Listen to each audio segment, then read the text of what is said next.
Hello everyone. तो Indian army की तरफ से अग्निपथ स्कीम के तहत जो अग्निवीरों की भर्ती होनी है उसका ऑफिशियल नोटिफिकेशन आ गया है। तो आप इंडियन आर्मी की ऑफिशियल वेबसाइट से उसको डाउनलोड कर सकते हैं। तो उसको डाउनलोड करने के लिए आपको क्या करना होगा, अपने फ़ोन में क्रोम ब्राउज़र को ओपन कर लेंगे। उसके बाद आपको उसके गूगल के सर्च बार में टाइप करना है जॉइन इंडियन आर्मी और एंटर को प्रेस कर देना है। जैसे ही आप एंटर प्रेस करेंगे, देखिए ये पहली लिंक आ गई है जॉइन इंडियन आर्मी। इस पर आपको क्लिक करना है। क्लिक करने के बाद अब इंडियन आर्मी की ऑफिशियल वेबसाइट ओपन हो गई है। अब आपको ऑफिशियल वेबसाइट से नोटिफिकेशन डाउनलोड करने के लिए क्या करना है कि ये जो हरी हरी पट्टी दिख रही है, यहाँ पे आपको व्यू ऑल पे क्लिक करना है। व्यू ऑल पे क्लिक करने के बाद देखेंगे ये जून 20 2022 को अपडेट हुआ है। ये आपको अग्निवीर रैली ऑफिशियल नोटिफिकेशन, इस पर क्लिक करेंगे। क्लिक करने के बाद आप देखेंगे ये ऑफिशियल नोटिफिकेशन आ गया है। अब इसको आप डाउनलोड कर सकते हैं। डाउनलोड करने के लिए आपको ये ऊपर डाउनलोड का ऑप्शन दिख रहा है, यहाँ पे आप क्लिक करेंगे। क्लिक करने के बाद आप सेव पे क्लिक कर देंगे और ये सेव हो जाएगा।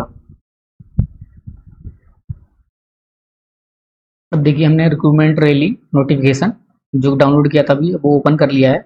अब इसमें देखेंगे जो रजिस्ट्रेशन होने हैं वो जुलाई में स्टार्ट हो जाएंगे। अभी स्पेसिफिक डेट कुछ नहीं आई है, लेकिन जुलाई में बोल रखा है तो जुलाई में हो जाएंगे स्टार्ट। ठीक है।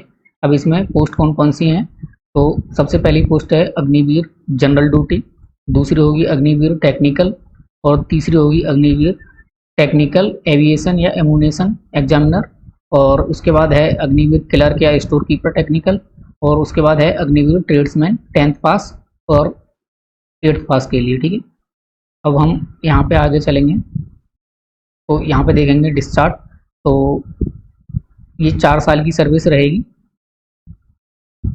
और 4 साल पूरे करने के बाद सेवानिधि की तरफ से आपको एक रिटर्न पैकेज मिलेगा। और Agniveer will not be eligible for any kind of pension. तो मतलब इसमें ये है कि जो इस भर्ती में भरे जाएंगे उनको 4 साल जब कंप्लीट हो जाएंगे तो उनके लिए कोई भी पेंशन नहीं मिलेगी।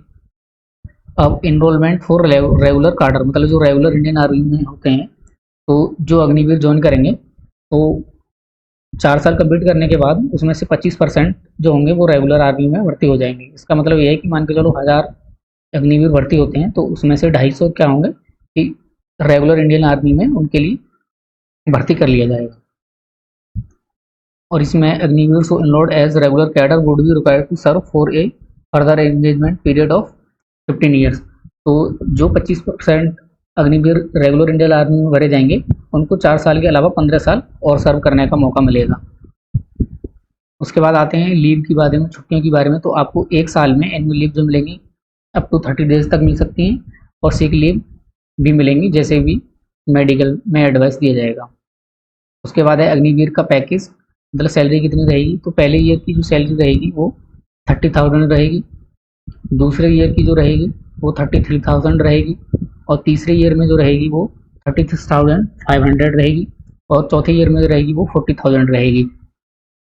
अब इसमें क्या होगा कि हर एक ईयर में जो हर मंथ की सैलरी होगी उसका 30% कट के एक कंपलसरी डिपॉजिट बनाया जाएगा, जिसमें कि वो जाके सेव हो जाएगी, और इतना ही पैसा गवर्नमेंट ऑफ इंडिया अपनी तरफ से देगी। तो सेवानिधि पैकेज है। उसके बाद सेवानिधि पैकेज क्या है कि जैसे 4 साल कंप्लीट हो जाते हैं तो उसके बाद जो 30-30% हमारा हर महीने कटा था तो वो टोटल मिला के 4 साल के बाद 5 लाख रुपए के करीब हो जाएगा। इतना ही पैसा क्या करेगी गवर्नमेंट ऑफ इंडिया अपनी तरफ से देगी, तो वो टोटल मिला के 10.04 लाख रुपए हो जाएंगे। और उसके उस पर जो इंटरेस्ट लग रहा होगा हर ईयर के हिसाब से वो भी उसमें मतलब इंक्लूड कर दिया जाएगा। ठीक है। और इस in case of Agniveer who are subsequently selected for enrolment in Indian army, तो अच्छा इसमें ये भी है कि जो कैंडिडेट जो 25% वाली कैटेगरी में आएंगे कि जो आगे भी रेगुलर आर्मी में सेलेक्ट होंगे तो उनके लिए क्या होगा कि सिर्फ 5 लाख रुपए मिलेंगे जो उन्होंने 30% सेव हुआ था गवर्नमेंट ऑफ इंडिया की तरफ से। उनके लिए कोई अलग से मतलब वो नहीं दिया जाएगा। उसके बाद है in the case of Agniveer existing services before the end of engagement. हाँ, तो अगर कोई अग्निवीर मतलब जैसे 4 साल पूरा नहीं करना चाहता, बीच में छोड़ना चाह रहा है, तो उसके लिए क्या होगा कि जो 30% पैसा जो हर महीने कटता था उसका, तो वही सिर्फ मिलेगा गवर्नमेंट ऑफ इंडिया की तरफ से, उसमें इंक्लूड नहीं होगा कुछ भी। और ये सब क्या होगा, टैक्स फ्री होगा। उसके बाद लाइफ इंश्योरेंस कवर। तो इसमें एक लाइफ इंश्योरेंस कवर मिलेगा 48 लाख रुपए का, जब तक कि आप इंडियन आर्मी में काम करेंगे तब तक। उसके बाद है benefit for personal exiting at 4 years of service. ठीक है, तो जब आप 4 ईयर की सर्विस कंप्लीट कर लेंगे तो आपको क्या क्या फायदे होंगे इस चीज़ के, तो सबसे पहला फायदा क्या है कि सेवानिधि का पैकेज मिलेगा। दूसरा क्या होगा, अग्निवीर स्किल सर्टिफिकेट, जो आप इंडियन आर्मी में जाएंगे तो वहाँ पे आपको कुछ स्किल्स सिखाई जाएंगी, तो उन स्किल्स का आपको सर्टिफिकेट मिलेगा। और फिर है कि क्लास 12 का सर्टिफिकेट, तो जो भी अग्निवीर मतलब क्लास 12 के बाद जो भी मतलब अग्निवीर बनेंगे तो उनमें क्या होगा कि क्लास 12 का सर्टिफिकेट वहाँ से मिल जाएगा इंडियन आर्मी की तरफ से।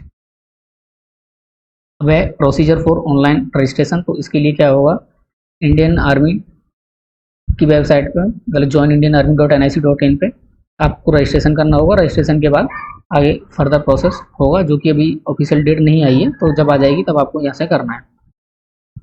उसके बाद देखिए कि ये एलिजिबिलिटी है, जैसे Agniveer general duty all farms के लिए क्या होगा कि आपके पास 10th की मार्कशीट होनी चाहिए, जो 10th पास होने चाहिए, जिसमें कि आप 45% मार्क्स आपके टोटल होने चाहिए, एग्रीगेट ओवरऑल मार्क्स, और हर एक सब्जेक्ट में 33% मार्क्स होने चाहिए। अगर किसी भी बोर्ड में मान के चलो कि ग्रेडिंग सिस्टम है, परसेंटेज वाला सिस्टम नहीं है, तो वहाँ पे क्या होगा कि ओवरऑल जो ग्रेड होना चाहिए आपका वो डी ग्रेड होना चाहिए, और हर एक सब्जेक्ट में आपको सी ग्रेड होना चाहिए। एज लिमिट जो रखी गई है वो 17.5 साल से 23 साल के बीच में रखी गई है। अब आ जाते हैं अग्निवीर टेक्निकल के लिए, तो इसमें आपको इंटरमीडिएट होना है, और इसमें जो सब्जेक्ट एंटर आपने फिजिक्स, केमिस्ट्री, मैथ और इंग्लिश के साथ 50% मार्क्स के साथ आपने पास करे होने चाहिए, और हर एक सब्जेक्ट में आपके पास 40% मार्क्स होना चाहिए, और एज लिमिट 17.5 से 23। उसके बाद आता है अग्निवीर क्लर्क या स्टोर कीपर, तो इसमें भी आपको इंटरमीडिएट पास होना चाहिए, और मिनिमम आपका जो मार्क्स होना चाहिए एग्रीगेट टोटल मार्क्स जो होना चाहिए ओवरऑल वो 60% होना चाहिए, और हर एक सब्जेक्ट में 50% मार्क होना अनिवार्य है, और 17.5 से 23 साल के बीच में इसमें भी एज क्राइटेरिया है। उसके बाद आता है Agniveer tradesman, all form 10th पास वालों के लिए है, तो इसमें आपके पास 10th की मार्कशीट होनी चाहिए, 10th पास होनी चाहिए यानी कि, और हर एक सब्जेक्ट में आपके पास 33% मार्क्स होने चाहिए, और एज लिमिट 17.5 से 23 साल लगी हुई है। उसके बाद आता है अग्निवीर ट्रेड्समैन, जो कि 8th पास वाले भर सकते हैं, तो इसमें क्या है कि आपके पास आप 8 पास होने चाहिए और 33% मार्क्स होने चाहिए हर एक सब्जेक्ट में। एज लिमिट 17.5 से 23 साल रखी हुई है। उसके बाद है upper age limit has been relaxed from 21 year to 23 years, तो इसमें क्या है कि पहले जो 21 ईयर का क्राइटेरिया था कि अपर एज 21 ईयर है अप्लाई करने की, वो बढ़ा के 23 ईयर यानी 23 साल कर दी गई है। अब बात आते हैं हाइट एंड वेट की क्या होगी, तो जो रेगुलर आर्मी में भर्ती होती है उसी के हिसाब से हाइट एंड वेट का क्राइटेरिया रहेगा, वो आप देख सकते हैं। उसके बाद रिलैक्सेशन इन फिजिकल स्टैंडर्ड, तो जो एक्स सर्विस मैन है उन सब के लिए क्या होगा, उन सब के मतलब जो पुत्र वगैरह हैं, ये बार विडो हैं, उनके पुत्र जो हैं उनके लिए क्या होगा, हाइट में 2 सेंटीमीटर की छूट मिलेगी, चेस्ट में 1 सेंटीमीटर की, और वेट में 2 kg की छूट मिलेगी।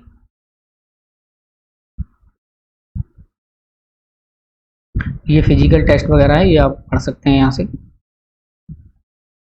हाँ, जो फिजिकल टेस्ट होगा वो रैली पे मेजरमेंट होगा। उसके बाद क्या होगा, आपका मेडिकल टेस्ट होगा। मेडिकल टेस्ट होने के बाद जो मेडिकल फिट कैंडिडेट होंगे उनको रिटन टेस्ट के लिए बुलाया जाएगा कॉमन एंट्रेंस एग्जामिनेशन के थ्रू। उसके बाद बात करते हैं education certificate, diploma certificate, caste certificate, ये सब आपको वहाँ पे लेके जाना है। रिलीजन सर्टिफिकेट, तो रिलीजन सर्टिफिकेट क्या है कि सिख, हिंदू, मुस्लिम और क्रिश्चियन, इनको छोड़कर अगर आपका रिलीजन कोई और है तो आपको रिलीजन सर्टिफिकेट देना पड़ेगा। सिख, हिंदू, मुस्लिम, क्रिश्चियन, इनको रिलीजन सर्टिफिकेट नहीं देना होगा, और ये सारे सर्टिफिकेट हैं ये आपको देने होंगे। एनसीसी सर्टिफिकेट वगैरह हैं तो इनका भी आपको फ़ायदा मिलेगा, आपको बोनस मार्क्स मिल जाएंगे अगर ये सर्टिफिकेट आप लगाते हैं तो। स्पोर्ट्स सर्टिफिकेट भी लगाएंगे आप तो उसका भी आपको बोनस मार्क्स मिल जाएंगे, और कैसे कैसे मिलेंगे तो ये सब उनके क्राइटेरिया दे रखे हैं, आप इसको आराम से पढ़ सकते हैं। जैसे कि एक्स सर्विसमैन के अगर आप बेटे हैं तो आपको 20 मार्क्स मिल जाएंगे बोनस मार्क्स। अगर एनसीसी आपके पास ए सर्टिफिकेट है तो आपको 5 मार्क्स मिलेंगे, बी सर्टिफिकेट है तो 15 मिलेंगे, सी सर्टिफिकेट है तो 15 मार्क्स मिलेंगे। और किसी ने जैसे आईटीआई कर रखी है, अगर आईटीआई 1 साल का कर रखा है तो 30 मार्क्स मिलेंगे, और 2 साल का कर रखा है तो 40, और अगर डिप्लोमा है आपके पास तो 50 मार्क्स का बोनस मिलेगा आपको। ये बोनस मतलब जो एग्ज़ाम होगा एंट्रेंस उससे अलग होगा, मतलब कि वो तो रहेंगे प्लस ये ऐड हो जाएंगे। उसके बाद जो आपने स्पोर्ट्स खेला है उसमें भी आपके पास अगर सर्टिफिकेट है कोई तो उसके मार्क्स भी दे रखे हैं, बोनस मार्क्स जो मिलेंगे वो इस हिसाब से देख सकते हैं आप।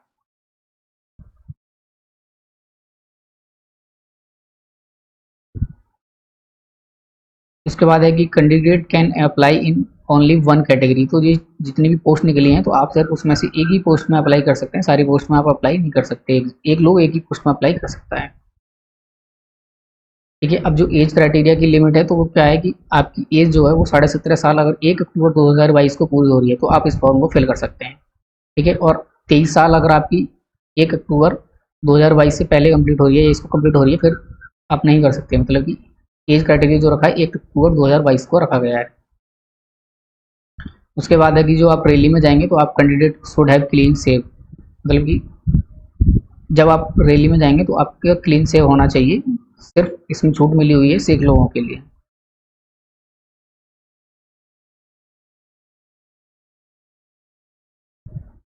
और आप देखेंगे इसमें है character certificate without photo attested by certificate authority will not be rejected. तो आपको जो करेक्टर सर्टिफिकेट जो आपको ले जाना है उसमें आपका फोटो अटेस्टेड होना चाहिए। अगर फोटो अटेस्टेड नहीं है तो वो माना नहीं जाएगा। उसके बाद है कि अगर आपके पास कोई हाथ वाथ में टैटू है तो उसको,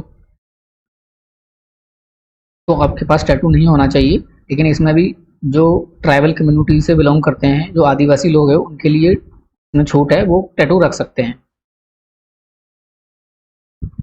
इसमें इस बात है negative marking will be applicable in common entrance exam. तो जो कॉमन एंट्रेंस एग्जाम होगा उसमें नेगेटिव मार्किंग भी होगी।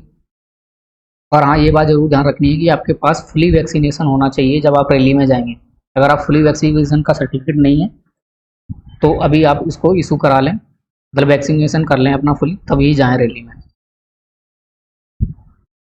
और रिजल्ट जो होगा, जो एग्जामिनेशन होगा उसको ऑफिशियल वेबसाइट पे आ जाएगा।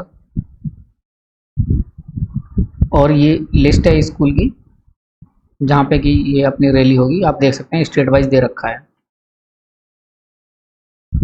और ये फॉर्म है, तो ये जब ऑफिशियल डेट आ जाएगी उसके बाद आप इसको भर देंगे यहाँ से देख के, और अभी पढ़ सकते हैं क्या क्या।